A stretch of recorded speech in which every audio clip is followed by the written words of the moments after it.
We're back for Different Kind of Genius. Once again, I'm the host, Andre Kufe, and we've made it to episode 10, which surprised me and surprised a few other people around us, but we've stayed at it. This one, because it's the 10th episode, I was like, there's no rules. I can keep switching it up. I can do it however I want. So I thought, why not bring on a man that has shaped part of my journey? So today with me, I've got Greg Chadwick. Greg, say what's up to the people. What's up to the people? How you going, Andre? I'm good, Greg. How I'm are actually you? not surprised this lasted 10 because it was such a great idea to start with, but well done, mate. Well, Congratulations. thank you, Greg, because you were literally one of those people that like sort of almost instilled that confidence in me to, one, I think, go for it, and secondly, to keep at it. Fantastic. And I couldn't thank you anymore. No And I worries, was mate. like, if I've got like access to such a great individual, why does nobody else? So I was like, we need to share his story. You're too kind, Andre. No, it's the truth. And thank you for coming down too. Like, you're a really busy man. Like, Yeah. when I was like freeballing the idea of like, oh, I need Greg on, but how do I do it? I was like, you're really busy, and it just conveniently worked out that you had the week off. I do. I'm on holidays. It's great.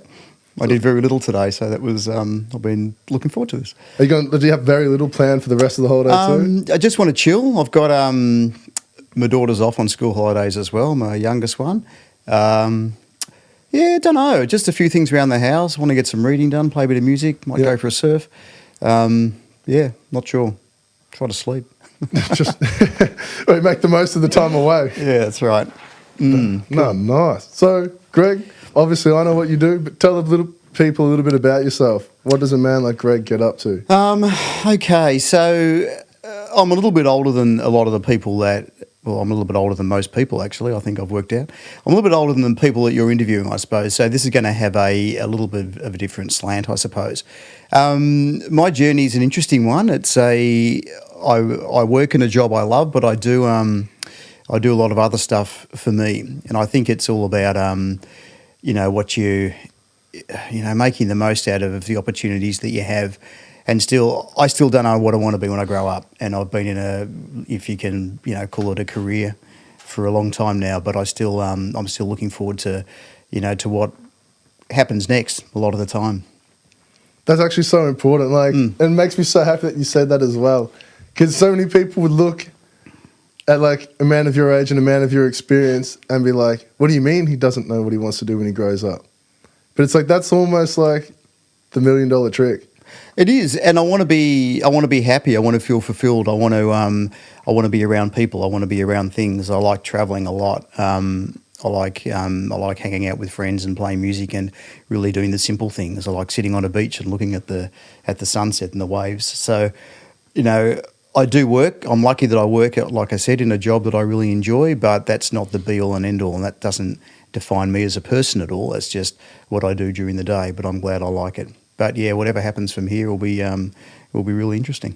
It will be. And I'm sure like you've got so many big things on the way too, which is sick. Yeah. But I guess give the people a little bit of an insight into those things that you do for yourself outside of work. Like, okay. What do you do to stay happy in order to try and maintain that happiness? All right. I'm very family orientated, and I think I was asked this about the other day about why I value family so much. And like a lot of people, my family wasn't a nuclear family when I grew up, so I made it a point that I really wanted to make the most of having family around. I really wanted kids, and I wanted to be the best dad I could be. So I'm still actively involved in my kids, even though my oldest one now is your age. He's 25. What's up, Jack?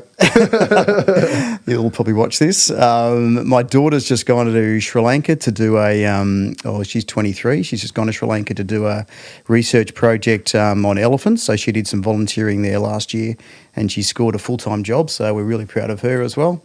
And I've got a young daughter who's in year 11, who's just cruising with her life too. So very, very actively involved with the family and spend as much time with the family as I can.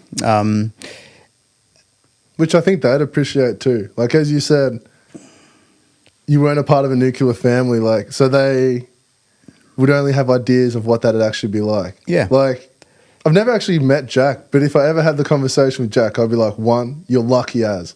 And he'd be like, why? And I'd be like, your daddy's still around, stays active in your life, actually cares about what's next for you, and will give you all the tools and knowledge that you've got access to. And he's a good guy, and he acknowledges that a lot. And he's a, like I won't talk too much about him. I won't embarrass him, but he's a fantastic fellow. And I think the conversations we had. We drove the other day. We had to go to a funeral in Wangaratta. My mother-in-law. And she and Jack and I drove back together. It was like a 4-hour trip, and we spoke the whole time. And I suppose that's what I really enjoy about having friends but family as well, is the conversations. And we went, like we're going to have today, and the conversations you and I have had as well. They're great, and it's like I'm a real talker. I'm a real listener as well. I love people, and I love the environment where you can just talk and discuss and learn from so many people. And my son and my 2 daughters and my wife, I learn from every day, and they're amazing people. So yeah, he's a good kid. And that like everything you just said there too, like there's so much to it. The fact that you say you learn from them all every single day. Like people just assume that once like you complete many laps of the sun that like you have it all figured out. The learning stops. Like yeah. But it's so far from the truth. Not at all. And you learn, particularly, I think people from, again, my age, because we grew up in a different era. So I was saying to you before, I grew up in the era that you see on Facebook every now and again, have a tick if you were the kid that, grew up in the 70s or 80s or whatever, and you rode your bike and you only came home until the lights came on, all that sort of stuff, and you drank water out of a hose and all that sort of thing. So I was that kid.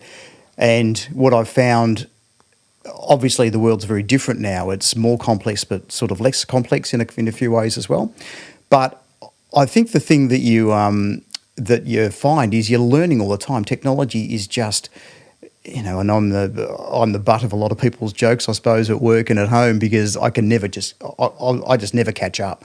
There's always new stuff, and I can sit down and try to learn it all, and then it'll be out of date by the time I get my head around it. Or I can just go with the flow, which is sort of what I'm doing now. But the world changes every day. The world's a very, very different place than what it was 30 years ago. So being open to learning from the people around you, particularly young people. Young people have a new experience. They're excited, they're motivated a lot of the time, and learning from that's awesome.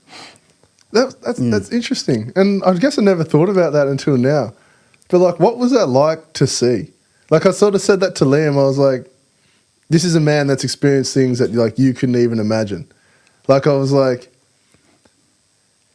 how I don't know. I guess I don't even know really what the right question would be like, but how much of a difference do you see between how you grew up as a young person and to the likes of Liam, who's 17 now? Like, what was life like for you when you were 17? When I was 17, when I was 17, I joined the army. So that was an interesting thing. When I left school, I was very young when I left school. Like, I completed it, but I was young for the year level I was in. And after that, I spent 6 months going surfing basically and playing music. Then I joined the army for a little while. So I guess my life as a 17-year-old was a bit different from most people. But when I was 17, there was no computers. So when I did my degree, I handwrote my assignments. I started working and I got my secretary. I paid her to type them out for me. I tried typing them myself, and it took me about 6 weeks to type one assignment. So I stopped, but because I couldn't type, and I still can't. But shout out to you. I remember your keyboard now. Mate, it's awesome, mate. I get through somehow. There were no mobile phones. Like, if I wanted to ring my girlfriend or my friends, I'd go to the phone in the hall, and my mother would tell me to wind it up because she's got someone she wants to ring as well. Like, it's the movies you see. That was it. There was no. There was no laptops, there was no iPads, there was no iPhones, there was no screens. The only screen you had was a TV. There was no remote control. So you got up and you changed the channel. There's only 4 channels. If you wanted to watch a movie, you waited till 7:30 on a Sunday night when movies came on, and you watch one of 3 and you watch the ads. But there was only 3 ads, and they'd finish at 9:30 and 10:30, and then you'd read a book and go to bed. It was very, very different. And I think we read more, we talked more, we listened to more music than what happens, although people do listen to music all the time. So there was no headphones. There was nothing like that. So you had to share every experience Yeah, almost. just about. And you would share them together. Like, if we watched a movie, we'd all sit down on a couch like this and we'd watch one and we'd talk about it and we'd laugh and we'd share it afterwards. we didn't go into our rooms and watch it on Netflix on an iPad and often be the only one that's watched it. So there was a lot of connection, I suppose. However, saying that, in a lot of ways, there's less connection because people that didn't have those experiences, then I guess had nothing. Whereas now, I guess they have. We all we can social media, and we say it's a really bad thing for young people, but in so many ways it's not, because they're connecting with their friends all the time on so many different levels. So it's a bit of give and take. But yeah, there were less cars. You could find a park outside a shop. Yeah. You didn't have to pay for parking. You didn't have to pay for parking.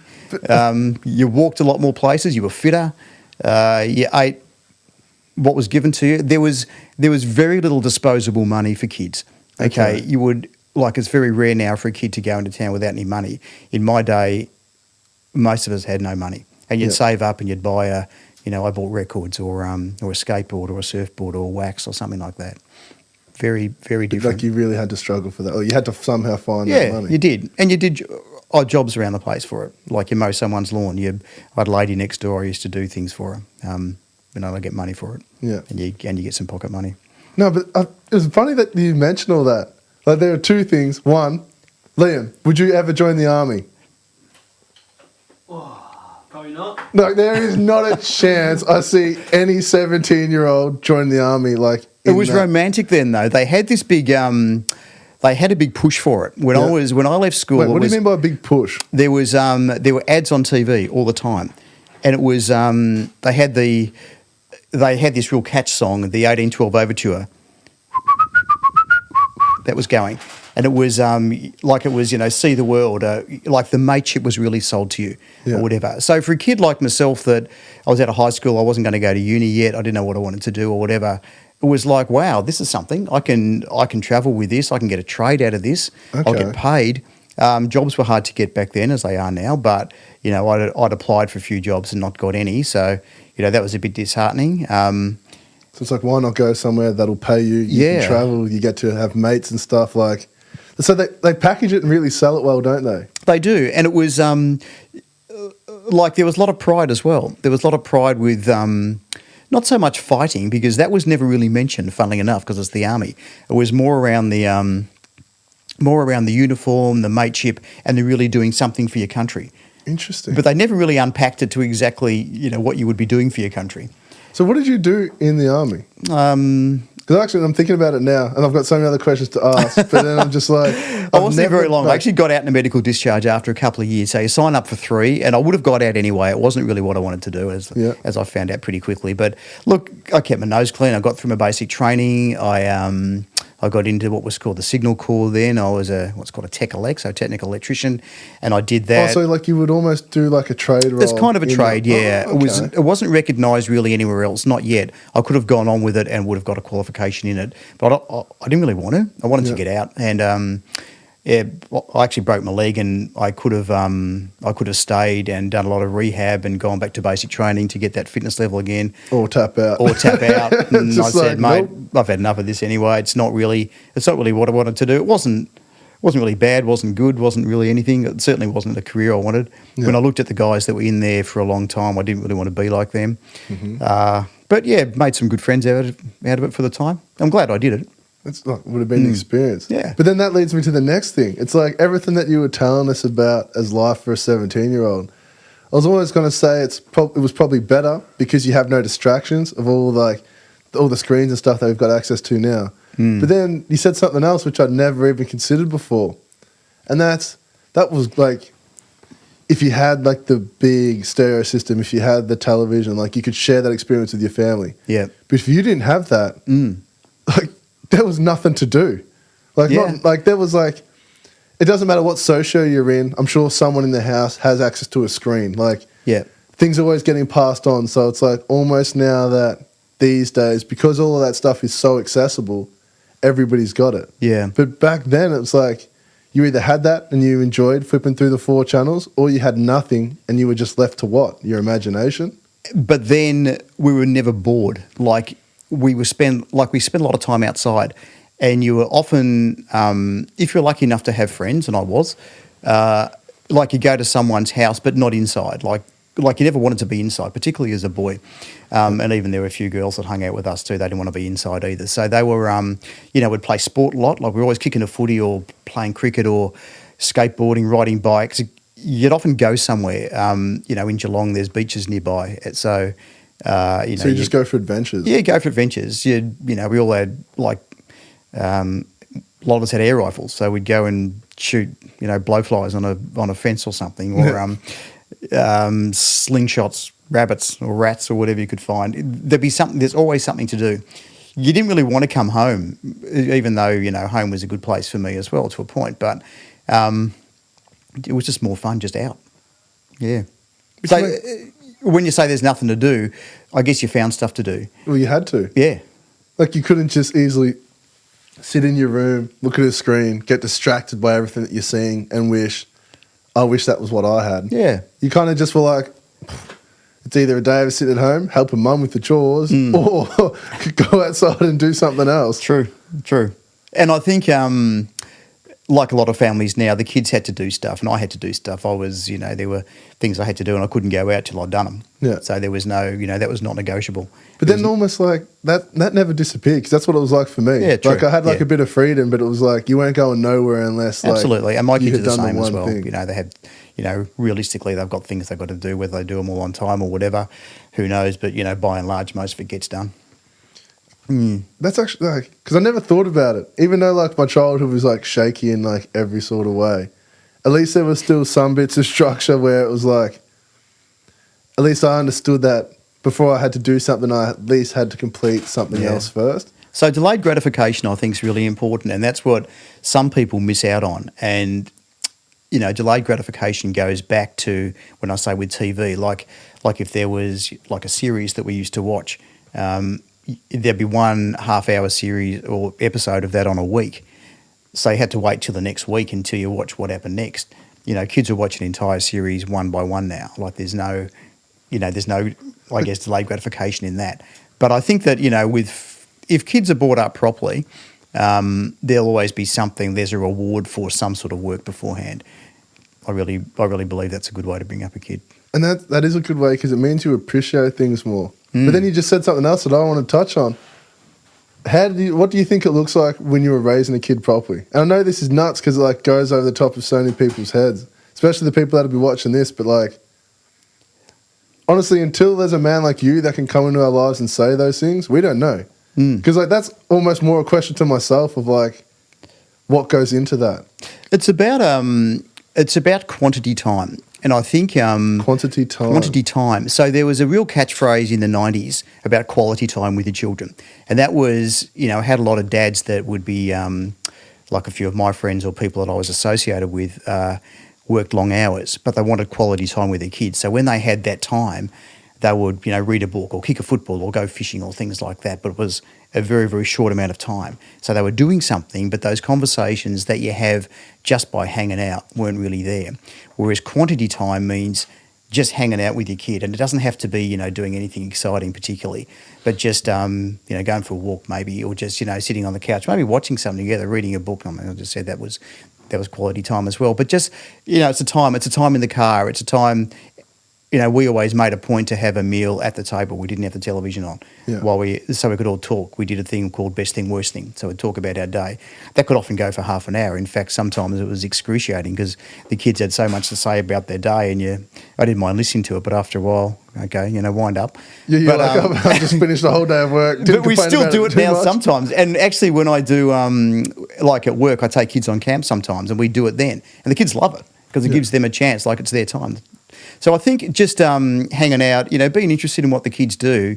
My kids all played sport or music or something. So, you drive them there, you sit, you watch. You're the dad that's the sport that my son chose to play. I knew nothing about, but so I could be a manager or the guy that organised the oranges or something like that. But you're involved in some way, and I think involvement is really important. And the conversations, the debriefing afterwards. How was the game? What do you reckon you did? How did you do it?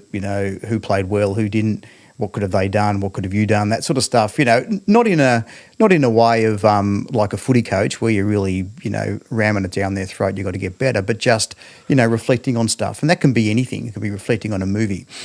How was that? what were the funny bits? Was there any bit that was boring? That sort of stuff, and just being around. But it's that engagement too, I think, because then like everything you're saying, it provides opportunity for something that's like maybe been unsettling, like your child, like opportunity for them to bring it out. Yeah. Like for example, if you watch a movie and like the movie goes into like I can't even think of an example. Oh, the movie goes into like them doing drugs or something in the movie. Then that sort of opens the door. It does. Your kid's like, yeah, I've seen like boys at school do that, blah, blah, blah. But like, because you do those in such an unpressured environment, you can like it opens up the door to have those conversations. And the conversations and also the behaviour. And you're absolutely right. And we made a point as well to not condone any behaviours that they did. Like if there was, obviously there were things like there was obviously no drugs in the house and stuff like that. But, our kids drank alcohol before they were 18 at our house, and I was okay. I was okay with that. When they were 18, I preferred that them and their friends came around and hung out at our place and got drunk if they wanted to, rather than go somewhere else. And we just, there were times that, there was That's just safer though. It is safer. When I think about that, like I never liked drinking at home, but then like started from such an early age. But because we had to do it almost elsewhere, some of the environments we were in were nuts.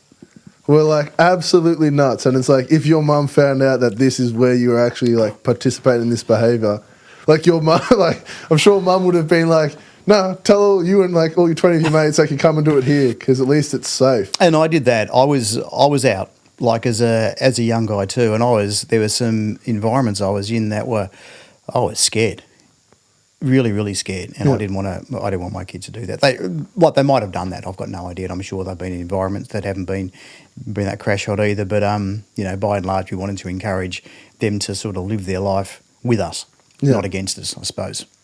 That's so important. Yeah. Live our lives with us, not against us. Because and you do feel like that. It's either one of those two options. Yeah. You're like, I either like resent my parents and will just go out and do whatever I want, or like I appreciate and I'm thankful for my parents, so therefore like you will consider them more in the decisions you make. Yeah. But it's not rocket science either. It's I think and I mean, parenting's not for everybody. And I suppose, when I said earlier that I always wanted to be one, that's actually not entirely true. I actually, up until probably I found my partner now, I never really envisaged that I would have like the family that I've got. I think that I didn't fall into it, but like obviously we planned it and we wanted it to be like this, but that didn't come until probably I was late teens, early 20s. I think earlier than that I wanted to be a musician or an AFL footballer or something like that, like most boys do, and family and kids were miles away, but it happened. And I think the thing is, you can still, I wasn't an AFL footballer, but you can still be whatever you want to be with that. Like, people think you either choose one or the other. One is, there's a nuclear family and you're going to spend the rest of your life mowing lawns and and doing the ironing, and you can't do anything else with your life. Or you're single and you go and, with a backpack on your backpack on your back and you see the world or whatever. But you can do both. I've done both. I've travelled with a family. You can do both. You have. Yeah, to a degree. And I guess I never really thought about that until now, because in my head I was like, if you have a kid, your life's over. Nah. Like your life's different. Yeah. And it's a hell of a lot busier. And I think you're what your hobbies, you have to have time on your hobbies without your kids. And that's okay. Like they don't have to be with you all the time, even though they possibly want to. But then there's sometimes, like if I was out in the shed and Jack as a 4-year-old wants to come out and help, no matter what I had planned, that's just gone out the window. Yeah. Because now you've got to keep an eye on him. Now Jack's going to help, so we'll do something different. Yeah. Because whatever I was going to do won't happen. So once you acknowledge that and you don't get frustrated and you tell him to go inside because he's a nuisance, once you get your head around that and you know that things are just going to be different and that not everything's going to be done, that's all right. But then there's important things. Like for me, it was like I'm a musician, so I played in bands nearly all my life and I still am. So that was important that I had that time. I've done some acting. I've written a book that you're very, very kindly put up there. I like surfing. I like going to the footy with my friends. So all those things you have to, I think, to be a balanced person, you need to have those things in your life as well. So, but how did you find the time? Like everything you just said there, like now, like when you say it like that, it's actually nuts that you have the children that you have. You're able to write a book. You're able to still play in bands. You're able to still go for surfs. You're able to still go out and socialise. Is that just all like incredible time management? Probably. I think in the early years it was. When you got 3 little kids, obviously some things you have to sacrifice. And, you know, So what was one of those sacrifices for you? What did I do? Probably didn't surf as much. I didn't go out as much with my friends. I've always played in bands, so it wasn't that. But I wasn't, like, prior to kids, I was in like a working band that might have played 3 nights a week, and then I worked as well. So there was not much else going on. With kids, you can't do that unless that's your career. You know, you can't do both unless you're the sort of person that is out every night. Probably like the bands I were in was just really jamming once a week, which was more social than anything, and we'd play maybe once a month or whatever. So that'd be one. Your weekends probably, you know, maybe I didn't go to the footy as much. Maybe I didn't go surfing as much, that sort of stuff, because you're spending time with the children. But that's not that wasn't a bad thing. That's what I wanted to do as well. Yeah. So it wasn't, like when you look at it like that, it's not almost a sacrifice then. Yeah. You're like, this is just a stage of life that I'm in now. Yeah. This is what I want to do. And also my partner and I, we don't live in each other's pockets either. Like we've got very, you know, obviously we spend a lot of time as a family together, but we've got very separate lives, you know. So I do my thing, she does her thing. So that was really important to us as well, that we still can go on and do our own stuff without, you know, there's some couples that do everything together. We weren't that at all. We do a lot of things together, but not everything. So our own things that we do are our own things, and that was really important. I actually think that's really important as well. Yeah. And I was talking to Liam about that earlier. Like, when you have a relationship, I don't even know where it came from, but just the fact that you just do everything together. Yeah. I'm like, no, what I personally want is like me doing my own thing on my own grind, them doing whatever they want to do. And then it's like you come and meet in the middle for like everything else. Yeah. Like it's like you'll support all the decisions and stuff that they have to make, but then you won't get salty if they have to go away on like a 3-month trip to go and do that. It's like, I know. By all means, go and do that. And I hate relationships that are, you know, each to their own. If people want to be with their partner all the time and that works really well for them, then I'm really happy. But there's a lot of people that aren't, and there's a lot of people that, you know, don't allow that in a relationship. That, like, if someone wants to go on a holiday or wants to go travelling and they can, you know, and they can do that. No, you can't because I don't want to go. You know, that sort of stuff I reckon sucks. And I think that, you know, when you look at relationships, and if you want to have a long-term relationship, there's a lot of give and take, but there's a lot of working out how to do it for you guys. Because if you look at it, you've got sorry, I'm sitting here, but I'd imagine, and I've said this to a few people, if you look at a marriage, if you like, or even say a long-term relationship that's not married, you come from here, they come from here, and you meet in the middle, okay? And then you decide you want to be with each other for a while. Then there's an expectation that you're going to go down this parallel line, under here as well, all the way to the rest of your life. Not a chance. Because every time you have an experience, every time you meet a new person, read a new book, watch a new movie, get a new job, so many things, you change. So unless your partner has exactly the same experience and processes that the same, they're not going to have, they're not going to draw the same parallels as what you are. So you're going like this all the time. You're not going down a parallel at all. But you do meet in the middle. And it's those times that you meet in the middle that are really important. But what you do with your life is you. Like, you can, you know, people say my other half. I never really get that, because, like, you know, I'm a whole and my wife's a whole as well. I don't want to be half of her life. I don't want her to be half of my life either. Even as much as I love her, I don't want, like we're not the same person. Yeah. We're in the same family, we're in the same relationship, but we're not, like, I'm not her half. She's got her stuff and I wanted to do it. Making sense? I'm sort of going around in circles a bit. That makes complete sense. That's a funny philosophy. Like, I guess I just sat there and like copped an education lesson in a sense as well, because that's more or less what I was explaining. And then, like, it's different because I guess you're on the other side of the fence with it, and like you've experienced it for such a long period of time. But everything you said, you're right. Like, you can have any sort of experience, whether it be you read a book, opens up a new page and like just opens up a new part of your brain, or see something like on the internet and you're like, I actually want to go out and try that. Yeah. But it's like, just because you've seen that, there's no expectation that your partner's seen that, and there's no expectation that they want to do that as well. That's right. So it's like you kind of have to have that breathing room to be able to go out, do that, and come back and share your experience, I guess. That works for us. I mean, it doesn't work for everybody. Some people would find that probably hard, I think. You know, they'd say, no, I want my partner to be closer to me in more things. And I get that as well, but it's not, you know, that was never going to be for me. And then I guess you got to find a partner that has that same philosophy for that as well. Which is like, I guess that's the hard thing, That's isn't hard. it? And then we all got like, there's so many people that are like dependent. Yeah. And it's like, and then again, like each to their own, but it's like, Jesus. like, you know all too well, I have many conversations with you about how I'm trying to dodge dependent people in my life. It's like, let alone get in a relationship with somebody who's dependent. It's like, what? And it's like, It's tricky. How do you not have your, like, but then, as we said, individuals will do what individuals wants to do. Yeah. And not all of them want to go out and experience things. Like, some are pretty comfortable in doing what they're comfortable in doing. That's the more I find, the more I travel, I guess, and the more I meet people that aren't Australian, particularly in developing countries, and we've been to a few of them now, the more I find that there's happiness in just being. And often the more you have, the more you want and the unhappier you are. We've spent time in East Timor and, you know, living amongst the locals there, both Annie and I have on separate occasions, and our kids have too for various reasons.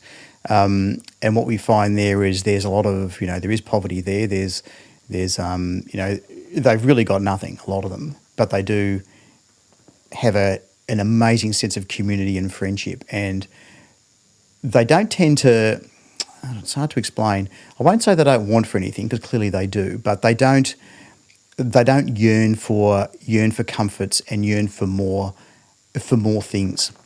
Does that make sense? I only understand that because, like, I've done the same. I've had that similar experience. I've seen countries of absolute poverty where they're happy, and you look around, you're like, you don't even have an iPod. Why are you smiling? And then, like, when you look at that kid, and I think what you were trying to say is, for him, it's just seeing the next day. Yeah. Like, an iPod's not important at all. They're like, what's an iPod if I don't even have the ability to charge it? I don't have, like, a stable roof over. Like, why would I want an iPod? Yep. Like, when the most important thing is actually seeing it through to that next day. I want my health, and I want a meal, and I want, you know, and I want some friendships and some connection with someone as well. Yeah. No, none really of that, important. like a shower sometimes. Yeah. So, like, when you look at that and then, like, you're like, because I remember that as a kid, it almost makes me feel bad because I'm like, how am I taking the piss out of him for not having an iPod when everything he wants I just get as like a necessity almost, but it's what he will break his back working for every single day.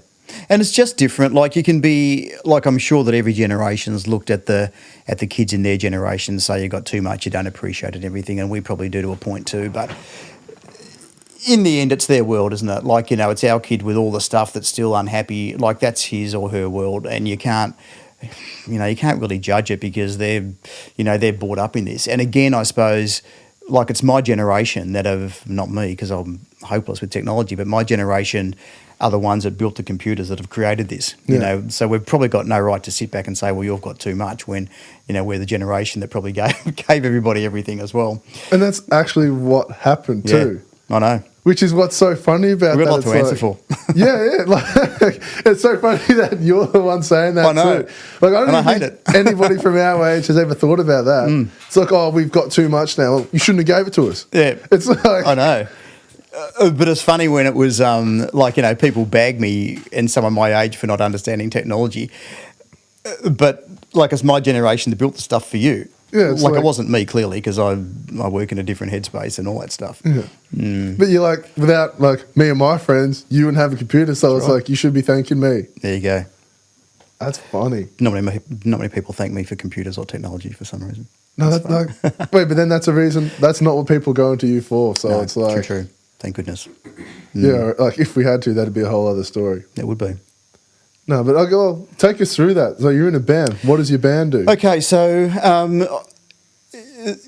someone asked me the other day how I got into music, and it was it might have even been you, but I thought back a lot of that, and I thought, so yeah, I have been in bands all my life. I counted 10 the other day. 10? Not all of them have, some have just been, for a few weeks or whatever. But I've been in about 5 main ones. So I play a few different instruments, mainly self-taught with all of them. But I think music was something that I found as a very young person. I had an older sister who was just loved rock music. So she saved up and bought the vinyls and stuff, and she bought home, and it was, the bands that were, the real bands at the time, like Pink Floyd and Led Zeppelin and those ones that we were listening to. And a lot of those, those bands were around way before my time as well. So I grew up listening to bands of the 60s and 70s, even though I was quite young.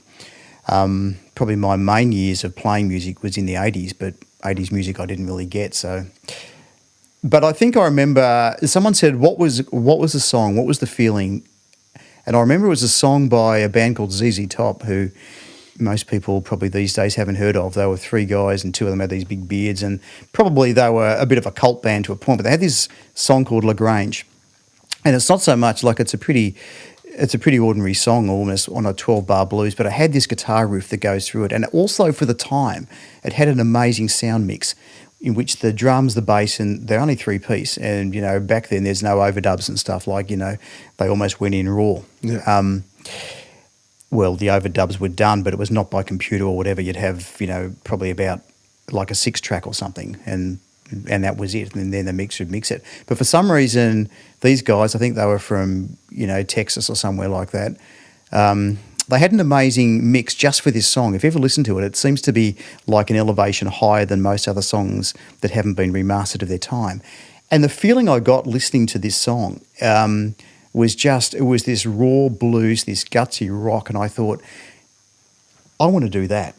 I want to play that music. I want to give people the feeling that these guys, and I never really got into the band after that. That was just one song I liked.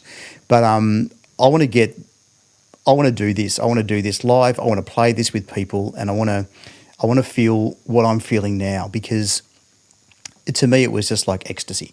It was just like the most amazing thing. And I very rarely get feelings of just that I don't know, that sense of, I guess, ecstasy and euphoria that I got then, and I've had a few times since then as well. So that was it. So after that, I was just hell-bent on being like a rock musician. I spent all the money I possibly could on records. I listened to 3, I think Eon FM back then, and probably 3XY, I think, if I really go back. I was the kid that had the radio under my bed, I had a little earphone on my little transistor. I knew all the songs, knew all the words, knew all the riffs. I didn't play any instruments then, but just, I just wanted to be part of it. So how old were you when that happened? Probably 10. True. Yeah. And then you understood that. That's I understood the feeling. I didn't understand the culture or the rock music or obviously the lifestyle that went with it. That was totally alien to me, and I didn't really find that until much later on. But I knew the feeling. I knew the feeling of rock music. And it's weird that you not only, 1, knew the feeling, but 2, you wanted to share that feeling. That was the most interesting thing I got out of that. You were like, I want to play this for other people. Yeah, okay. Yeah, good point. It's that's such a selfless thing to be like this. Yeah, good point. So then from there, I was able to learn drums at school. Ended up having guitar lessons. That was when I was probably 17 or 18. I had to fork out for those myself, and that's what I really wanted to do. And I would be the kid that went to my lesson and then sat down and learned absolutely everything I could. I was the kid that sat on the couch with his guitar, watching TV, driving everyone in the house nuts. We'd just shut up or go out of the room or whatever. But I had a guitar with me the whole time. So I just really wanted to play music. And then as a 19-year-old, I got into my first band. So then... So from there, music-wise, I think built up to a band I was in the late 80s, early 90s that actually got somewhere. We went on tour with a lot of big Australian acts, and what was that band called? We were called Toucan 2. So we didn't really Toucan 2. Toucan as in Toucan, the bird, and TU. So we were a working band. We had a few recordings, independent label stuff. But what I found then was I was in it for 2 years. And I was the singer, guitarist, and one of the songwriters or whatever. So it was really, I was very fortunate that a lot of it was kind of on my terms, which was good. But I found that we had a manager who was a good manager, but he was pushing our kind of pushing us into a way I didn't really want to go anymore. And what way was that? The real commercial market. He wanted the dollar. He wanted to follow the trends of the time, and probably rightly so. But we were playing. He wanted us to do more covers and play in big clubs in Melbourne and stuff like that, which we did do. But the stuff that we wanted to do, that we were writing, that we really believed in, we were doing less of and doing more of the sort of, if you like, the corporate stuff. We were, the songs we were writing. He didn't really want the real rock feeling anymore. We wanted more at the time there was, what am I talking about? We're talking about late 80s, so a lot of, perhaps bubblegummy, new romantic stuff, just finishing that, probably before grunge really came in. So it was really what I call fairy metal type stuff. It was just, fairy floss music, and we were, the more of that we wrote and played, the better that we got and the more popular we got. But in the end, I didn't like what I was writing or playing. So it became a time that I remember going to a gig in Melbourne. It was going to be another big nightclub somewhere, and, we get paid shitloads for it, and you get this, adoration, if you like, of a... the notoriety almost. Yeah. Like, I got to play at this big club. Look at me, look at me. Look at that. And that was miles away from my personality. Give me a dingy pub in Geelong or, somewhere anytime where there's people that I can connect with and have a beer afterwards and, really chat and stuff like that. And I remember going to the gig, and I was sitting with, I don't know who I drove up, one of the guys in the band, and I said, I don't want to do this anymore. And he said, you're joking. We're just about to hit it. We've got corporate people now that are interested in us. They're going to come to our gigs. They're going to do stuff. I said, I hate it. And then I realised that I'd lost my hobby. Music was always my hobby. It was the thing, always my go-to thing for everything. I said before, my family, like my parents broke up when I was quite young. So, we had a lot of issues, growing up. There was a lot of love in our family, but there was a lot of things that weren't there. Mm-hmm. And so music was my go-to thing with everything, and I found that I'd lost that. I didn't turn on the radio anymore. I didn't buy records anymore because I was playing music 3 nights a week, but I was playing a sort of music I hated. So even the stuff I liked, I didn't want to listen to. And I remember fronting up thinking, I don't even know if I can go on. And these are my songs. I've written them, but I didn't even want to write these. They're things that I don't believe in anymore. There's our backlog of the ones that we started doing I love, but we haven't played those for ages because it's not... You're playing what's shaped to We're the radio. playing what's... Yeah, exactly that. So... And that's another thing too, in that time period as well. You didn't have the same opportunity that Jack's got upstairs where he could just record your whole band in the bedroom. Exactly. Like, you needed all these commercial people at your gigs to do the recordings because they're the only ones with the spaces. Getting a record actually made was an expensive... So you needed someone with money to back you. You did. And we, I worked, but I think I was the only... a few of them had other jobs. I think we had a couple of students. So we didn't have a lot of money as a band. So we, until the sponsorships come through or someone wants to take you on, you're doing it all yourself. And it was at a time that was really, really hard. Like these days, there's a lot of independent labels, I suppose. But, and also there was no, thank goodness, but there was no X Factor or The Voice or any of those things. So you never got on television unless you got onto like a music show, but you'd already have to have like a record deal. So the way to get famous was to go and do the clubs and get the, get the, you had to the be backing exposed behind to you. people. Yeah, you did. And there was no other way. Like, that's right. You didn't have like Instagram, YouTube. You can just upload your stuff. That's right. It's like nothing. You had to perform to 5,000 people, and you had to pray that those 5,000 people were sober enough to tell people about you the next day. Right. So I quit that band. And the guys went nuts, and the manager went nuts, and people that had a bit of faith in us went nuts and said, "You can't." And I said, "Well, but I don't want to be here anymore. It's like being at a job that you hate." And fortunately, this is pre to, before I got married and had kids and stuff. So I just left, and it's funny how they told you couldn't. I know. It's like, what do you mean? You can't. I can do whatever I want. Leave. Yeah, but I have, and I will. And then not long after that, I went overseas for 2.5 years. So I went over with a couple of mates, and we formed a bush band, and we bust our way around England and Scotland and Wales, and ended up finding who's now my wife. Met her in Russia. She's Australian though, isn't she? Yeah, she's from Glen Mobley. She was just in Russia at the time. Yeah, she was. Yeah. What are the chances of that? Very, very rare. And sometimes when you go back over. Fate and stuff like that, we sort of think, I wonder if there is an energy that did that, because that was weird. Then it must that's like when whatever you want to call that, like something has put. And that's a whole other conversation like- because that's, I don't know where you want to go with that because there's that's something that's, who knows.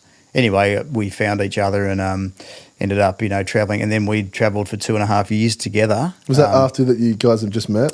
Yeah. Well, we actually, she traveled around with us for a bit. Then we ended up, because, if you go all the way to England, which is where we had our base, you might as well, when you're young and single or whatever, you might as well see the world while you can. So I based myself there, and he did as well, for 2.5 years. And the guys that I went overseas with did their own thing. Wayne went surfing down in Portugal, and Grant caught up with his ex-girlfriend or his girlfriend she came out from Australia, and they travelled together. So Annie and I travelled for 2 years on and off, or probably 2.5 years through Africa and the Middle East and all that, just hitchhiking around. So I think that was the time that I really found myself and decided, because up until then I didn't have a career. I had no idea what I was going to do. I'd only just worked. I worked in a bank and I was never going to do that, and I'd play music. So we did that for 2.5 years and came back, and then I went back to school and got my degree. And here you are now. But then the bands I've been in since then, everyone has been for my own enjoyment. Yeah. And I've made a point that I never want to be in a band that dictates, what I want to do. Music's going to be my haven. It's going to be my paradise. It's going to be the thing I want to do. And the same with anyone that's got that. I encourage anyone that's got, art, painting, drama, singing, anything that you do for you. It's so easy if you're good enough at it to fall into the corporate market of it. And people want you to. If you're a good artist, they'll say, you need to exhibit, you need to paint stuff, you need to have your own stuff. And for a start, you exhibit the stuff that you like. But after a while, people say, well, that's good, do more of this bit. And unless you like that bit, you can end up being, something you don't want to be anymore. You get moulded into something else. Yeah, and it's easy to churn stuff out. But can you really churn out art? Can you churn out music? I mean, people do, but I'll always say the very best music is in the garage. Loved. The very best art is in someone's bedroom. Yeah. We never see it because the commercial market will never find it. Maybe they will, who knows. But then that's the fortunate thing about today. At least that same person that's got that art now, like at home, can create their own free Instagram page and showcase that. They can. So that's one of the many positives. But I think, back to the fate thing. I can't let it slip my mind. It's really weird that you say that. And I guess the question to you is, have there been other stages in your life where you felt like fate or something has brought it into place? All the time. Tell me about that, because you've reached this certain point, many more laps of the sun than I have, and I just think there's so much stuff that I've tried to dodge that's been fated towards me, and the more I dodge, the worse it gets. Yeah. Okay, interesting. And that's an interesting comment too. I think fate happens. Well, I think, but then the world happens and the world evolves, and there's energy in the world, and there's science, and there's, people will say this is religion and a faith in something, and that's their thing. And I think, I meet different people. I meet you, and if you're in my life for the rest of my life, that'll be fantastic. But chances are you won't be, because there's been other people like you in my life that I've loved, and I've formed a great friendship with and a great relationship with, and they've gone on to do their own thing, and so have I. So then that fate was that person was meant to be in that period of life. You've learnt that lesson to a point, and then you've been able to grow with them and then independently from them, and then move on in whichever way you're going to go. And that's just people. That's not opportunities. That's not, finding a book lying in a library somewhere, liking the cover and think, I'm going to read that. And that's, for a period of time, change your life. How sometimes you read a book, I don't know if many people read that much any day, these days, or young people don't tend to as much because I've got other things to find information from. But, sometimes you'll read a book or watch a show or something that really does change your life for a bit. And they're things that probably happen by accident. And maybe that's a bit of fate too. No, I know what you mean, because you can't not read a book and not be influenced by it in some way. If you've made the conscious effort to experience this book, and especially I guess because it's the type of books I read, they're more self-help, other people's journeys, stuff like that. So it's of course you're going to take a piece of that information and use it in accordance with your own life. And those books are fascinating because they're about what we're talking about. Yeah. They're about, and there's one, Annie and I used to read them a lot when we first met, and they're, one of the ones we read was very popular at the time, called The Celestine Prophecy. And it's, again, it's not for everybody, but one of the things they talk about is coincidences. And they say there's actually no such thing as a coincidence. And they will talk about an energy that puts you in a position that looks like a coincidence. And one of the examples they use is, how you mightn't have seen someone for maybe 10 years or, or for 5 years, and you see them somewhere and you think, wow, that's that person. But you don't do anything. You might have just seen them or you haven't said hello, they've been over there or whatever. And you go away, think about them, you might think about the experience you had with them when you last saw them prior to this time. But then you might see them again the next day.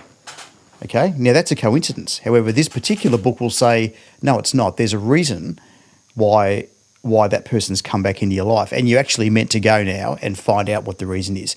No one's going to do that. No one's going to walk up to that person and say, hey, I've just seen you twice in 2 days. Let's, sit down, have a coffee and work out why that is, work out what energy has put us here together. You get locked up for that these days. But this particular book will say, no, that's what you should be doing because there will be a reason. So the books that you're reading, the self-help books, are often around energies and fate and stuff like that. And there's it's about an experience and making most of an experience and the most of an opportunity. And they're quite fascinating books. No, you're so spot on with all that, because when I reflect now on the ones that I have, something makes me pick it. I have to flip it over and I have to read through the blurb and I'm going to be like, yeah, this is sort of cool. Or yeah, I relate to this. And then it's no surprise that when I find my way, making a way through it, I'm like, I'll actually use that part and bring it into my life. Yep. And it's funny that you talk about the coincidence thing. With how I've had similar situations like that happen, where it's been I saw someone, didn't do anything about it. Next day, next time, saw that person again. This time, did something about it. And it was I swear for the next 2 years, we were actively doing stuff. And it was interesting because it's if I never went and said I was like, what the hell? Why is this the second time I've seen you? They're like, oh, I live here now. I'm doing this, this, this, and this. You're and then you're like, oh, that's exactly what I've been looking for. How has that just sort of presented itself? You do that better than most people. You do that. You're I don't want to make this about you, although I actually do want to make this about you. And I'm going to interview you one day too, by the way. I couldn't think of a better man. You do that experience I've walked through town with you and it takes you 30 times as long as anybody else to get through town because of the relationships you have with everybody on the way. And there'll be people that, A, you seem to know everybody, but B, it's not just a hi and it's not just a superficial how you're doing. It's you're very present there. Even though you might only talk to them for 5 or 10 minutes, you're very present while you're there. And it's I'd be surprised if you didn't come back to wherever you come back to and think about those experiences you've just had. And you're very unique in that. A lot of people don't do that. And it's really sad. And I think that's probably a reflection of who we are now. And also, living in a city the size of Geelong. And, the bigger it gets, the more, I suppose, less personal it becomes. I think if, people that live out in the country and they see someone, they do have that connection a little bit more perhaps, and they do have that time perhaps. Maybe I'm wrong.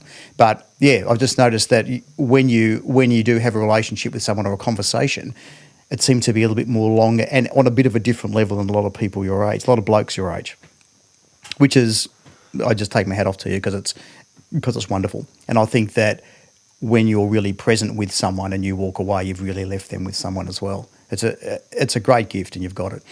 Interesting. Because I guess for me, I just don't like small talk. No. And it's and then when I reflect, because I do reflect on those conversations sometimes, and it's sick because sometimes, especially when they're,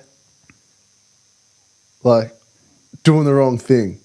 And, we know that, like me and you see them, and, we're there because we're working, and it's you should be at school, you should be doing this, you should be doing that. But they almost appreciate it when I'll go talk to them, whether it even just be for 3 minutes, and I'm like, are you working? Are you looking for a job?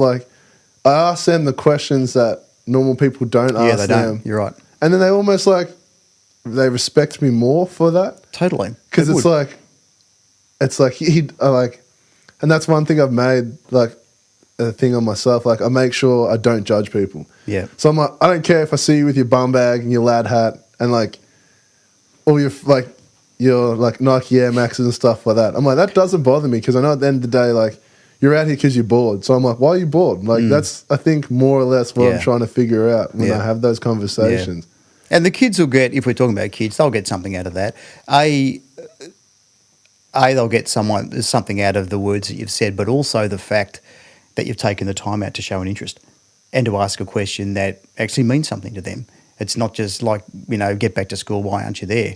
Blah, blah. It's, okay, let's talk about you right here now. Yeah, it's because it's like... what's it about? Yeah, like, cool. I know you're not at school. Like, and I don't even, like, say that. And I've had, like... And then I guess when we are talking about young people, they're like, why don't you ask if I'm at school? I'm like, I don't care. Like, you're like, what? Am I going to call your school and be like, oh, yeah, such and such is here? It's like, well, they don't have truant officers anymore, do they? No. Yeah. No, but I guess that's interesting, I guess. And it's weird because I see the same people sometimes and, like, you see their highs and lows. And it's almost like there are times when I've been there to help them through a low.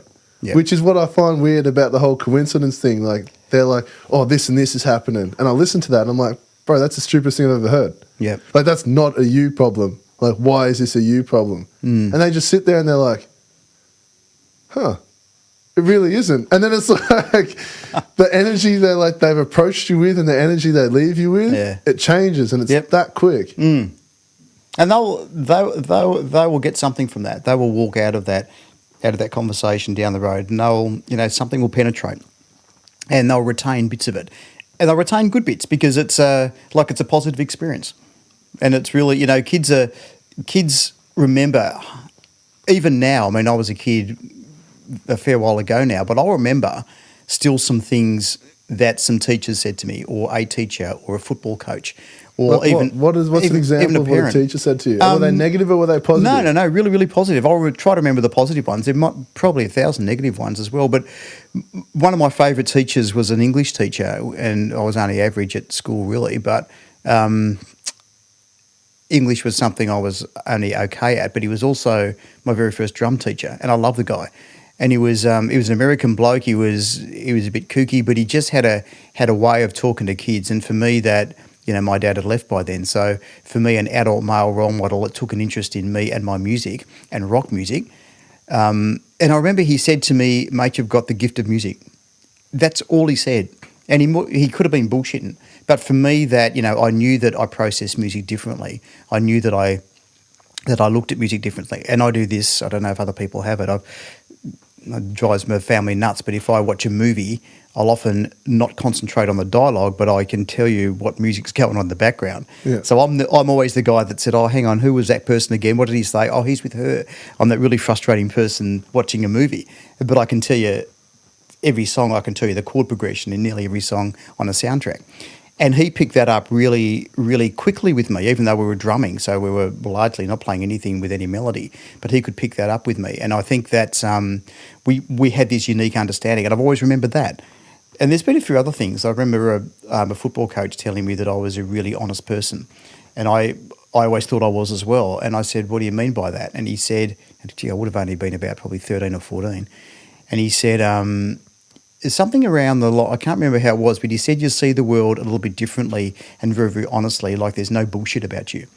And I thought, okay, that's good. And maybe I've tried to live with as little bullshit about me because of those remarks. Who knows? I mean, who knows? It mightn't mean anything. But I think that, the things that you do say to people, and I've heard you say them, particularly kids and particularly boys as well, that thrive adult male role models. Those little bits and pieces, they will walk away and that'll penetrate. That'll be retained for a long time. It's amazing. It really is amazing. And you would be able to think of those things. If I asked you who was your favourite teachers and why, I bet you'd be able to tell me, and there probably weren't that many of them. But I bet it was because they had a way of conducting their class that was like an interesting fun, and it might have been science or maths or something that traditionally isn't that interesting, but it'll also be the way that they communicated with you. maybe. Well, I guess, like, if I reflect, because I was thinking about that. I was trying to think of, like, what positive experiences I've had. And I guess there were really only two. And it took a long time because I thought of, like, a million negative things, like, teachers have said to There'll me. be a few of them. Like, a million. Like, I was like, there were, like, it was so many, it wasn't even funny. But, and then even though the ones that said negative stuff, sometimes that helped me. Like, I'll never remember, like, teachers are always like, all you do is talk, like, shut up. But it was like, he was like, yeah, you're good at talking, but they're just like, shut up. And like, I always remember, I was like, oh yeah, no, but you think I'm good at that. So like, it was weird. It was like, I'd reject everything they said. And I was like, you think I'm good at talking? I'm like, okay. But then for the teacher, one actually wasn't a teacher. So one was this weird dude, Eric Hayes. He was like a basketball coach. Okay. But he somehow like weaseled his way into... So like he was always at there moments in my life through school. Like when I was in grade 6, he would teach me basketball before going to school. And it meant I got to go to school late because he ran a basketball program with a high school. And when I was in primary school, I got to go to the high school and participate in that. But like he would drop me home. Like he would always talk to me, et cetera, et cetera. But then he moved to St. Pat's. He moved to like the school we went to. And I swear it's because that school had a problem with like black young people. Okay. No one knew how to deal with it. Yep. And like we had a lot of Aboriginals. We now had a lot of there were a couple of Islanders. But like everyone we had, like, well, it was because like mainstream school wasn't, and especially that school, it was such a white school where they didn't even think about things that we experienced or felt. Yep. So it would be more triggering. Yeah. And he ended up being the wellbeing teacher there. Okay, right. And that changed everything. Yeah. Because like he would, I can have a WAG school, but like I just didn't go. Is there a difference? Yeah, like I reckon wagons where like you go and then you leave and then like maybe you come back. And that to me was just like, I was like, the hell, why'd I waste my time? Okay. Whereas there'd be some days I'd catch the bus, get off at Macca's and just like walk home. Because I was like, yeah, I'm not, like I wasn't feeling school today. Like I was like, nah. But he'd see me. Like he'd be driving up the street that same time, like I'll never forget, like a red Magna, and he'd just slam the horn, and I'd be like, and I knew this person was like talking to me because like there was no one else walking around, and I was like, someone's trying to get my attention, and reluctantly I'd turn around, he'd be like, get in the car, and I'd be like, oh, rightio, get in the car, he'd drive me up, but when I'd get in his car, he was listening to the same music I was listening to. Oh, really? Like he would, like we just. Or like he treated me like an adult. I need to know what you were listening to. In all honesty, it was Tupac. Okay. And it was Until the End of Time. Yep. Because I had it on in my iPod. Okay. And I got into his car and he had his iPod plugged into the car and he was listening to that exact same song. So who's into rap music? Is he a young fella? No, he'd honestly be about your age. But like he was, it was weird. He was like a male I had in my life, like one of the many. Like you're one of them, he was one of them, and I think Peter Blenkind. It's probably it. Like the people that shaped it, and it was just he treated me differently. Yeah, like he understood everything that was going on. Like he was a wellbeing officer. Like I know, like stuff was just really weird, and like so the school found out about it. So he knew about it all, but then like he would never. One, he wouldn't try to unpack it. Yep. 2, he'd just like treat me like normal. Like 3, he was like, he would acknowledge the bad that I was doing, but wouldn't like call me out on it. Like when there were situations where like sometimes I just didn't like being in class. I'm like, I'm going to go see Eric. And the teacher was like, good. And then like I'd slowly make my time to him. Well, say I left in period 3, but period 4 and I'm still standing at the front of my locker. And like he's now found me because like it just took so long. Yep. He'd be like, what are you doing? I'm like, oh, yeah, I was coming to see you. And he's like, that was a period ago. Like, your teacher told me, like, what are you doing? I'm like, I'm just chilling. He's like, oh, let's go shoot hoops. Like, so he would do other things that'd make me talk about how I felt without me realising it. And that's the important thing. And I think, you know what I do for a living. I'm a youth worker and I have been for a long time. But I'm also a guitar teacher. And I think that a lot of the time when I was really with kids, probably like yourself, we'd have a guitar lesson. So, you know, a lot of kids aren't going to say, yeah, I really want to go and see a youth worker and talk about stuff. But if they say, hey, there's a guy around the corner that can teach me a few Metallica riffs in a guitar for nothing, I'll go and see him. So you have an hour lesson, half an hour you're teaching Metallica, the other half you're talking about stuff without the kids even knowing it. So that, what he did there is exactly what you're meant to do. You don't sit in an office with saying how you're feeling about stuff. That'll never work with anyone. But you do something with them. You do the doing, and everything else will follow. It's I guess it's it such a makes good sense way. too, because like when I was doing skate stuff, because I'm with those kids in their environment. They want Like- to be there, and they want you to be there with them. Yeah. Like, never underestimate, and it doesn't matter what age you are or what sex you are or anything. If you're the right person, the kids are going to want to be around you. I've always said that kids will gravitate towards like the plumber down the road more than the school counsellor if that's someone they're comfortable with that they want to talk to. You can't make a kid see someone that there's no connection with at all. So if you're at a skate park and there's kids that just want to be there, why wouldn't they? You're a cool guy. There's skating and you can skate and you're doing it with them. Kids love that stuff. And they're not like, and it's the opportunities. So like, because we're at a skate park, they know that I'm familiar around these skate parks. So like, conversations will happen.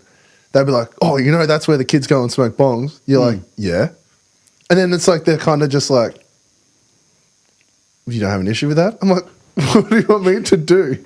Like, I'm going to go and police it. Yeah, like what, am I going to go sit down there, confiscate it? Like, I'm like, what? Like, what do you want me to do?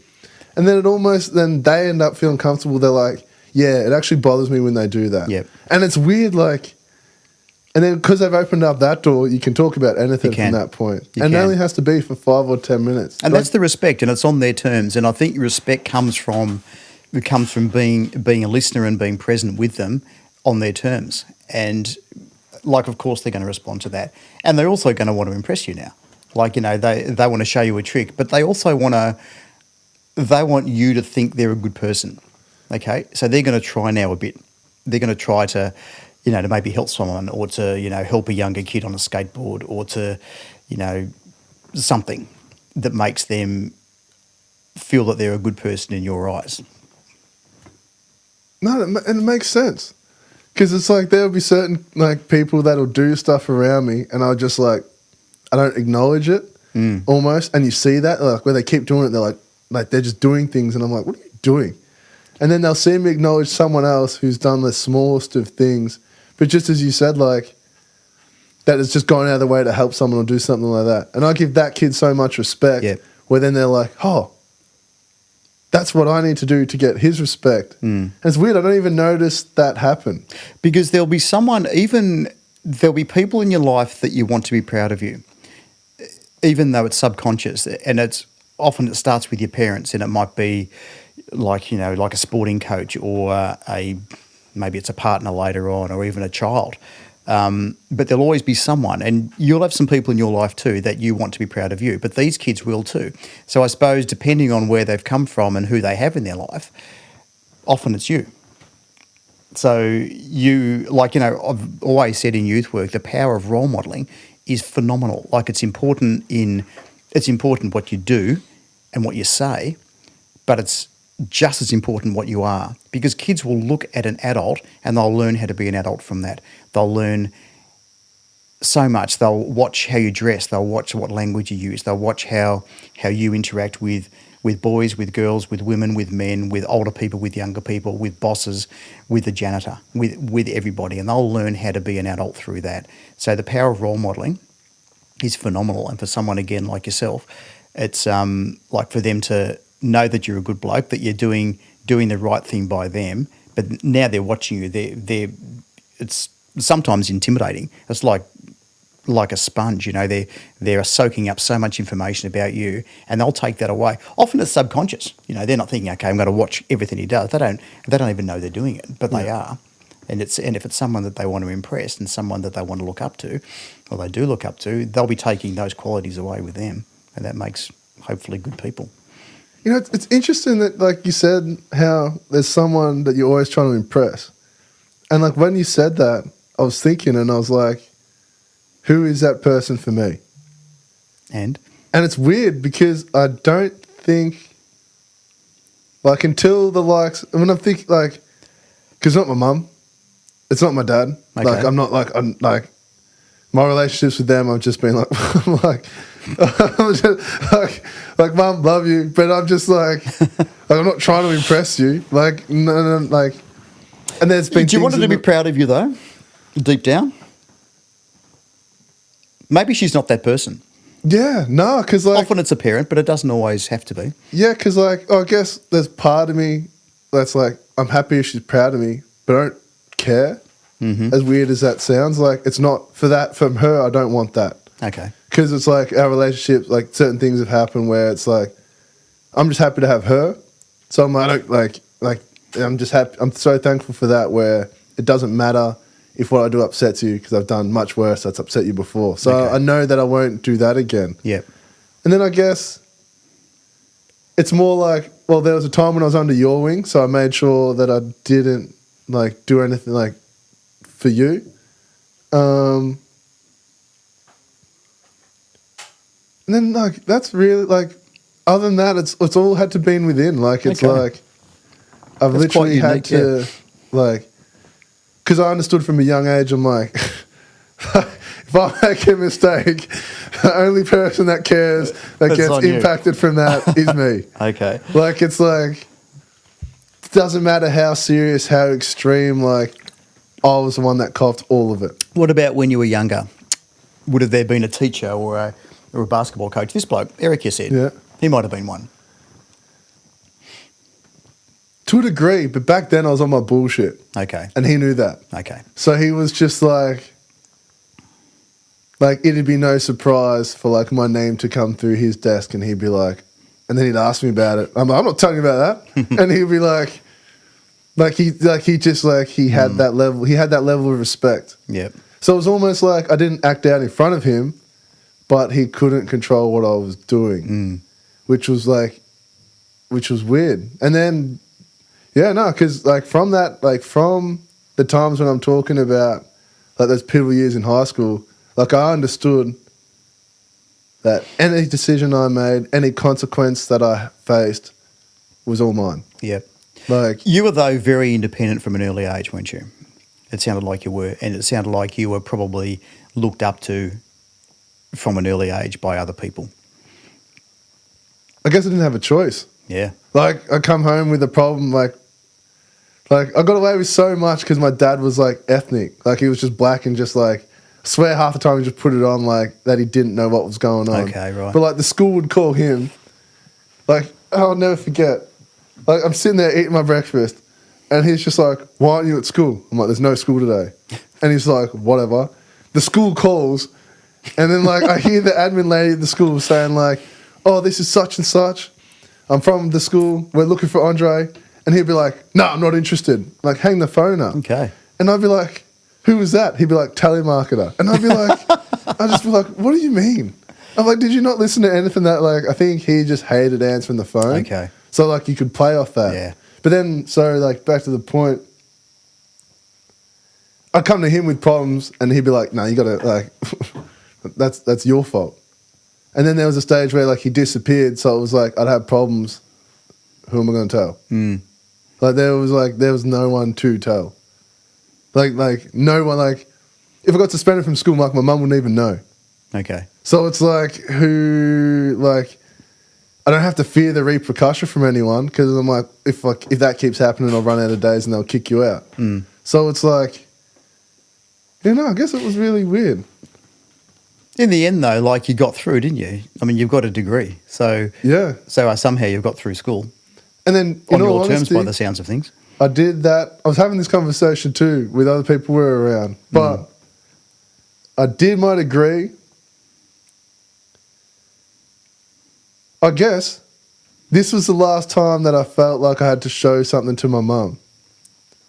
Okay. And like from 19, she was a stage. Like there was honestly a stage where we're both like, I was like, I don't reckon I'll see you by 24. Like by this age now, I was like, it was a really rough day because like there was this acknowledgement that was like, if I keep going the way I'm going, I'm not going to see her by 24. And if she keeps going the way she's going, she won't see me by 24. So it was almost like that day was a day like I had to make I had to make the decision of like switch things around, and I said I'd go to uni.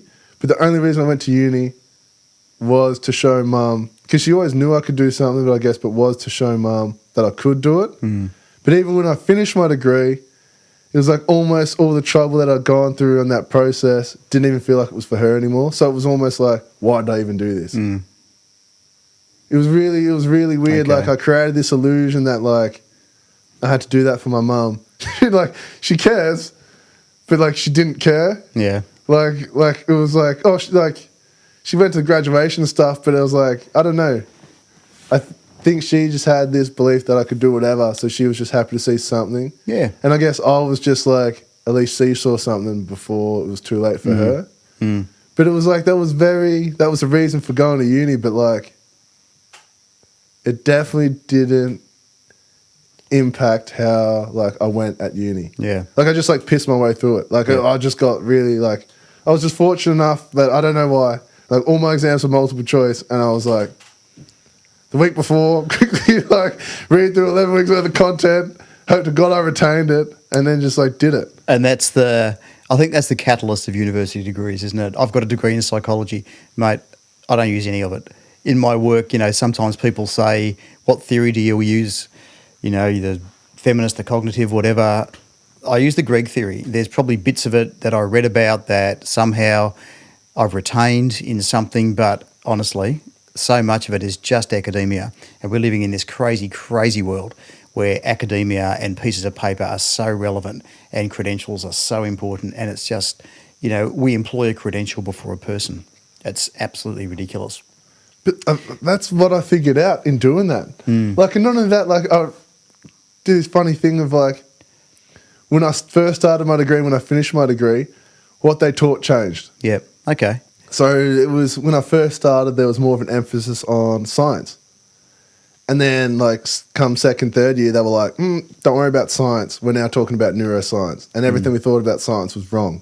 You're just sitting there and you're just like, you adamantly told me that like this, like X was the reason for Y. And now you're telling me that that's wrong and we have no idea. And you just like... It's frustrating. Yeah, and I was just sitting there and I was like, none of you know what's going on. I was like, none of you like really know what's going on. So I was like, why am I doing this? But you did it. Yeah. And you got through. Yeah. Which is good. Yeah, to a degree. I spoke about that the other day and I was like, I wasted my time. Don't know. I think it's... Not wasting my time, but I would have done... I think this is why I know it's not my mum that I do things for. Because she's had previous conversations with me about how if I didn't stop you from doing that, that would have worked. Yep. She's had that conversation with me 2 separate times now for 2 separate things. And like it pissed me off so much where I was like, if I'd believed in myself when I was 15, that decision I would have made would have worked. Okay. But then that's not factoring in like what would have happened on the journey, blah, blah, blah, blah, blah. So it's like I'm thankful for that, but at the same time, I'm just like, I should have trusted myself. Yeah. We can all, I think everyone goes back and there'd be some things like that you would probably change a little bit. I don't think, I think that kids growing up with confidence will be probably the happiest kids because most kids don't. Most kids are, would give their right arm for more confidence. But with the degree thing, I think it's sadly, as much as I just bagged it then, we've got to play within the rules. And in our world, if you want to do what you want to do to a point, you need to give yourself as many opportunities to do that. And sadly, having a degree is a big one. If you've got an opportunity to get one, I would say try to because they're worth their weight in gold. Yeah. In fact, they're worth probably more than their weight in gold. And it's crazy that it is, and it's crazy that we employ a piece of paper before a person. I try not to, but you have to have a starting point, and it's crazy. But people with them get more choices, and that's unfortunately playing by the rules that we're living in. But that's the harsh reality of it. That's one thing I noticed because, I'm 24 now, and there are a lot of people around me that I know that weren't fortunate enough to bite the bullet and get a degree. And now they reflect on their lives and I'm like, they ask me, they're like, oh, what can I do next? I'm like, you kind of don't have any options. Like you either have to work a retail job, go and get a trade, or go to uni to try and get that. Yep. And I say it to them like when you go to uni and you have a bachelor's degree, it's like you're in the Boy Scouts and it's like a pin. Yep. It's like we're all in the Boy Scouts, but those with degrees have like more pins on their jumpers, and those kids always pick to do stuff. Yep. And it's just like, it's so bad that's the only difference. You just have this pin in your shirt. But that's what will open up that next door. I think what's happening a bit now is people are and it doesn't just have to be a degree. It can be like a qualification in a trade or a diploma or even a certificate. It's just a something. But I think we're recognising now the worth of employees and people as much as their qualifications. And I think that with I'm in a situation where I do employ people, and it's the bane of my life because there are so many people I'd love to employ that I just think just really, really need a chance, but there just aren't the jobs for them in my field. So the ones with a degree or something, they just have to go up a little bit further with the selection process, I suppose. But I was reading the other day, and I think I told you about it, about employment. This is another thing, I'm going off on another tangent, but about how we employ people now. And it's this crazy, crazy way of, it's an application that's usually online, then it's an interview. And you know jack shit about that person apart from how they present with their written application and how they present in an interview situation. And for people, I work with people, so the people I employ are also going to work with people. So if you can't sell your qualities in writing a key selection criteria and 15, 20 minutes of talking to me when I'm firing questions that aren't your questions at you, there's a big chance you're not going to be employed. And it drives me mad. And I was reading this thing about something that happened, I'm pretty sure it was in Japan in the 70s and 80s. And they had this philosophy of, and please don't quote me on it because it might be a bit wrong, but they had this philosophy of you would employ a person and you would, so for example, if I wanted you to work for me, I'd say, okay, Andre, sit down. What do you like doing? And you'd say, okay, well, I like talking, I like skating, I like this, I like that, blah, blah, blah. And you tell me a whole lot of things that you love doing. And I'd say, what don't you like doing? And it might be, perhaps maybe it's the case notes, maybe it's the writing funding applications, maybe it's a whole lot of admin type stuff. And then they'll say, okay, and I'll then create a job around what you like doing. And then I'll say to someone else, what do you like doing? And they might like doing what you hate doing, but not like doing what you like doing. So now I've got two people and I'll create the job around the person. So now you're going to work 110%. So your productivity is going to go up because you love every part of your job. Right now, we do it completely the other way around. I say, okay, Andre, this is your job. I want you to tell me how you can fit into that. Yeah. And if you can't, then I'll get someone else that's going to say it better than you. So what you'll do, if you're good enough at it, you'll say, okay, yeah, I can do all those bits because of this, and this is my piece of paper and blah, blah, blah. This is what I can do. And I'll say, okay, good. And what you'll do now is 50% of your job, you'll do pretty well because you love doing it. About another 25% you'll only do because you have to, and the other 25% you won't do at all. Mm-hmm.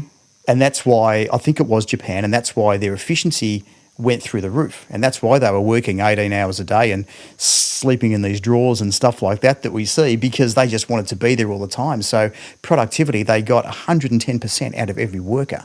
And it has to be a good way, doesn't it? Yeah, and you've told me about that before, and it makes sense. Sorry.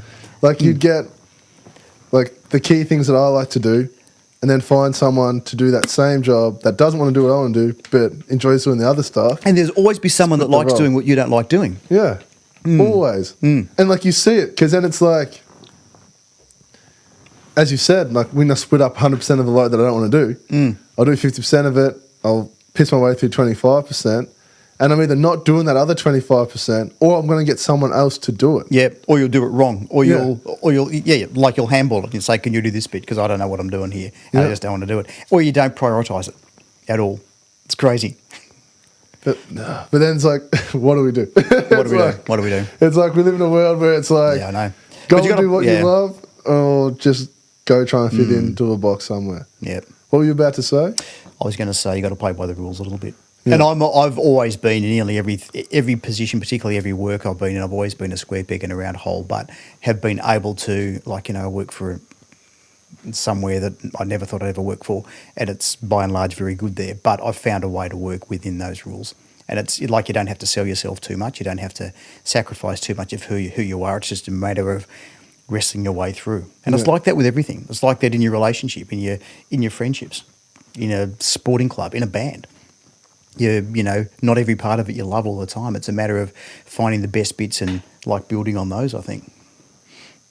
Because my mum says that. And it's interesting because I used to challenge her on it. I was like, you can do whatever you want. I was like, it really doesn't it really doesn't matter, like you can do whatever you want to a degree. But then it doesn't matter what you do. Like there's going to be some line that you have to stay within. Like but is that the truth? Because I'm in two heads because I'm like, you really can do whatever you want. And it's really just about whether or not you get caught doing it, which is when there's something that'll like prevent it. But then it's, do you not care enough to do whatever you want? And if you get caught doing it, you don't care about the repercussion. Yep. So it's like... providing whatever you want to do does have repercussions. Yeah, that's true. A lot of the time, the stuff we want to do is fairly kosher anyway. Like, know, not many people really want to break the law. Not many people really want to do horrible things to people. Not many people want to go through life with no responsibilities, with no respect, with no anything, and just do whatever they want to do. That's, there'll be, some people say, if you only had one more day, what would you do? And we'd think we'd go crazy. We'd smash windows. We'd take drugs. We'd do this. It doesn't matter. Nothing matters anymore. Would you really? Yeah, or would you really hang out with your friends and just, enjoy your last day? Go for a surf, kick a footy, do that, spend some time with your kids or with your friends. Would you really go crazy? And if that's the case, why aren't you doing that all the time? Not many people really would. That's very true. And I guess even in the lines that you have to sit within, you can still sit with them and virtually do whatever you want. True. It's just as long as someone's like, well, you did this. Yeah, I did that. Yep. I'm not going to ask about everything else you did. It's like, did you do this? Yep. All right, sweet. And also one other thing, if you back yourself and you're confident enough, you can change the lines. Yeah, that's also true. You really can. Yeah. And it's the people that are confident enough to change the lines that do. And I think, you can read these little quotes and there's 1,000 of them and you can read what you like into them. But people that say if you live a life without risks, you will never grow. You have to take some risks. And if you're like I've done a lot of things in my life that I never thought I could, but all I've done is just done it. I've just backed myself.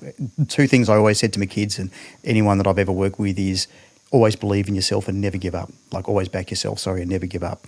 And if you do that, you can move the lines, you can do stuff. I've taken kids to East Timor. No one ever thought I'd be able to do that. Yeah. I've done things that no one thought I'd be able to do just by basically backing myself and having a shot. 9 times out of 10, you'll be able to do it. Because I think that's what I was trying to explain to her. Yeah. But I just didn't have a way to do it. And I think I just went too negative with it. And then so she rejected it. But I was like, I guess you can change it if you believe and like are confident enough in yourself. Yeah. Because then you challenge it. You're like, well, why is the line like this? It's like, this is how I think it should be. And then that sort of, then they have to reflect on you. They're like, well, do we appreciate this individual enough to listen to what he says, or do we just find a new one? Yeah. And more often than not, if you're that confident to say it, you probably are good at what you do, so they probably will just like they'll extend that. Yeah, hopefully they'll extend that line a little bit for you. There you go, mate. That makes solved the world sense. yet again. Maybe in front of the Garner's flag. I love it. We got to. So what's next for Greg? What's Greg got next on the cards? Like I said at the start, I don't know what I want to be when I grow up. Yeah. I still got no idea. I've got a bit longer, I think. I have written a book. It's called I'm Danny McBride. Haven't sold many copies because, again, I won't say the best, but good things are never marketed properly, and I don't know how to market it. So I'll use this opportunity. Where do they go to find it? No, I know it. Oh, they can jump on my website. Sorry, you can Google it, and I'll have his website below. So I don't have a website. I mean my email. Eventually, I'll put it in some shops or something like that. But it's I've got an email address, and I'll send you a copy if you like. And it's basically just about a kid. It's written in rhyme. It's just about a kid who's normal. That's all it's about. But it's a good story. I like it. So I'd like to do a little bit more of that. I want to continue basically doing what I'm doing now. I like working. Yeah. I work for a bit longer. I like playing music. I'm in a band called the Geekers and The Brixtons, but the Geekers are getting more work at the moment. So that's a 60s cover band with some young people in it. It's a lot of fun. I want to see where that can go. I want to just hang out with friends. I want to keep surfing. I want to do stuff. But again, I always think there's something around the corner. I just don't know what it is yet. And I'm looking forward to finding out. And you just approach it when it comes. Yep, absolutely. That's like... You don't worry too much about stuff. You can't. You really can't. And if you do worry too much about stuff, like nothing will ever get done. That's right. And life goes on. Yeah, it does. The sun will shine tomorrow, and there'll be another stress for someone, and there'll be a world of complexities. And at the same time, the rabbit in the field will eat his grass and run around and frolic just like he did yesterday, and the world will keep on going around, providing that we still have a world in 100 years, and we don't sell it to oil companies. But it's like, and I don't think I've had the opportunity to share this with you, but like one of those, whatever you want to call them, like your mantra, your like values, whatever that is. But like mine at the minute is I can't lose until I'm dead. True. Good one. I literally just like operate on that principle. Well, I don't care. That's a good thing to say. Unless I'm dead. Yeah. Great thing to say. And it's only recently where that's just sort of like completely clicked and I'm like, no, that's now how I believe and that's how I will operate. That's good. And the world will tell you how to operate. The world will give you their idea about how you should live. And it'll be things about your career and how much money you should have and how to invest and what to buy and who to be with. And everyone will have an opinion on all those sort of things. And we can take that with a grain of salt. We can take some of it that we believe in, but we've got to realise that other people's opinions are based on their own values and their own beliefs and their own experiences. And that's not always going to be ours. And I think that, like, you can't lose until you're dead. Of course you can't. And even when you're dead, if you're really lost, I mean, you would have left a huge legacy anyway in your short years, even if you died tomorrow, which hopefully you won't do. But I think where you're going with it is you keep on going with the flow or whatever, and just be yourself as much as you can, which is great. That's all you can do. But there's people that don't. There are people that will be influenced by the norms and the people that who they think are the influencers. It's hard to get out of that sometimes, but I don't ever think you'd be influenced by anybody. No, but individuals will be individuals, and we both understand that. But last but not least, I've got one question that I ask everyone that comes and sits here. Yep. And I think you'd be an interested person to answer it, if you can answer it. But, like, Greg, what's one thing that you wish you were told as a youth? Okay. I'd say always back yourself and never give up. Which is the same thing you tell everyone that you come into, like, that comes into your existence. It's so important. We've already spoke about it. If you do that, you can change the rules. Yep, you can. You truly believe it? Yeah, I do. I live by it. And it's got you this far, and you've achieved a lot of things that I probably would want to achieve, like, to a different degree. One, I think, just make the same amount of laps that you've made. Two, find that relationship that works just as well. Like, there's rockier things in everything, but they're like the basis of what you formed yours off. Do the things you love while still maintaining everything that you have to do. Yep. Which is like, that's what we're all on this earth to do, and only some of us can do it. But Greg, tell the people where they can find you if they ever want to find you. Which you probably don't get that question. Like Instagram. Who wants to find me? I've got an Instagram account. I've got a Facebook account. Come and watch the band I'm in, play music sometimes. Plug your band one more time. It's the Geekers. I'll plug the Geekers. The Brixtons haven't done anything for a while, so the Geekers are a 60s cover band with some really, really cool people in it. It's a lot of fun. Yeah. Mate, this has been good. For sure. Like, I couldn't thank you anymore for coming on. We've like chinwagged for a long time, but I knew that had happened. Yeah. And I think everything we discussed, like, I don't know, it did me some good, so hopefully it does everybody else some good as well. Great. So, like, couldn't thank you anymore, and I'm happy that we're able to make it happen. I guess that's it for this episode of Different Kind of Genius. It's that time again. I'll see you all next week. Liam, you know what to do. Wrap it up. And Greg, thanks you. Buddy. Cheers. Thank you.